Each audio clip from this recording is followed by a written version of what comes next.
నంద్యాల జిల్లా ఆత్మకూరు అటవీ డివిజన్ ముసలి మడుగు రేంజ్లో చిక్కుకున్న పెద్ద పులిని అటవీ అధికారులు రక్షించారు. వారం రోజుల నుంచి ముసలి మడుగు రేంజ్లో ఉచ్చు నడుముకు బిగుసుకొని అక్కడే పులి తిరుగుతుంది. గమనించిన స్థానికులు అటవీ శాఖ అధికారులకు సమాచారం ఇచ్చారు.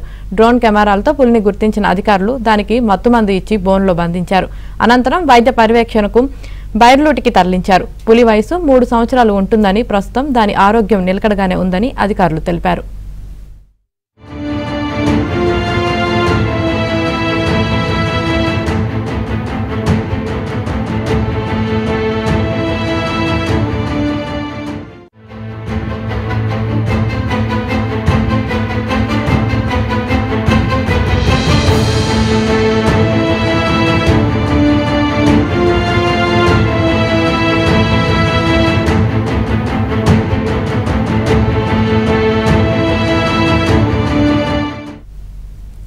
నంద్యాల జిల్లా ఆత్మకూరు అటవీ డివిజన్ ముసలి మడుగు రేంజ్లో చిక్కుకున్న పెద్ద పులిని అటవీ శాఖ అధికారులు రక్షించారు. వారం రోజుల నుంచి ముసలి మడుగు రేంజ్లో ఉచ్చు నడుముకు బిగుసుకొని అక్కడే పులి తిరుగుతుంది. గమనించిన స్థానికులు అటవీ శాఖ అధికారులకు సమాచారం ఇచ్చారు. డ్రోన్ కెమెరాలతో పులిని గుర్తించిన అధికారులు దానికి మత్తుమందు ఇచ్చి బోన్లో బంధించారు. అనంతరం వైద్య పర్యవేక్షణకు బైర్లూటికి తరలించారు. పులి వయస్సు 3 సంవత్సరాలు ఉంటుందని, ప్రస్తుతం దాని ఆరోగ్యం నిలకడగానే ఉందని అధికారులు తెలిపారు.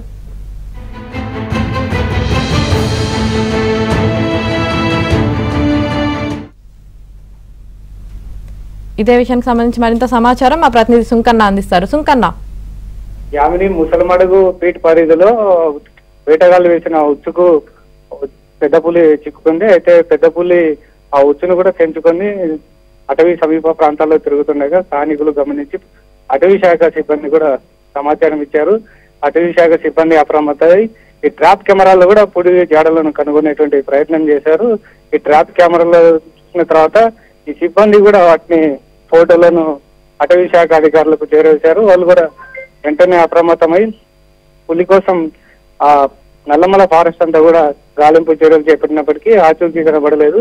వెంటనే మహారాష్ట్ర నుంచి కూడా రెస్క్యూ ఆపరేషన్ చేసేటువంటి ఎక్స్పర్ట్స్ 5 అటవీ శాఖ సిబ్బందిని కూడా ఇక్కడికి రప్పించి జల్లెడబట్టారు నల్లమల అంతా కూడా. అయినప్పటికీ కూడా కనిపించకపోవడంతో అత్యాధునిక సాంకేతిక పరికరాలు, అదేవిధంగా డ్రోన్ కెమెరాలను కూడా వినియోగించి ఎట్టకేలకు నిన్న పెద్ద పులి జాడను కూడా కనుగొన్నారు. అయితే పెద్ద పులి సంచరిస్తున్నగా దాని వెంట కూడా ఫాలో అయ్యి వెంటనే ఈ డ్రోన్ కెమెరాలను తోసి అటవీ సిబ్బంది కూడా బోన్లో బంధించి మత్తుమందు ఇచ్చి ఏదైతే పెద్ద పులి నడుముకున్నటువంటి ఉచ్చును కూడా తొలగించడం జరిగింది. తీసిన తర్వాత అయితే ఎండలకి నల్లమల్లలో ఈ కొన్ని చోట్ల కూడా నీళ్లు లేకపోవడంతో పెద్ద పులి కూడా నీరసించిపోవడంతో వైద్య పర్యవేక్షణలో భాగంగా నల్లమల్ల పరిధిలోని ఆత్మకూరు సమీపంలో ఉన్నటువంటి బైర్లూటి అటవీ శాఖ కార్యాలయాన్ని కూడా తీసుకెళ్లి అక్కడ వైద్య పరీక్షలు చేశారు. అయితే పులి ఆరోగ్య పరిస్థితి అయితే నిలకడ ఉంది, ఏమి ఇబ్బంది లేదని కూడా అటవీ శాఖ అధికారులు చెప్పారు. అయితే ఈ రెస్క్యూ ఆపరేషన్ కూడా 9 రోజుల పాటు జరిగింది. 9 రోజుల పాటు జరిగిన ఎట్టకేలకు అటవీ సిబ్బంది కూడా పెద్ద పులిని గుర్తించి ఆ ఉచ్చును కూడా తొలగించడంతో అటవీ శాఖ అధికారులు కూడా ఊపిరి పీల్చుకున్నటువంటి పరిస్థితి. Right, thank you Sunkanna.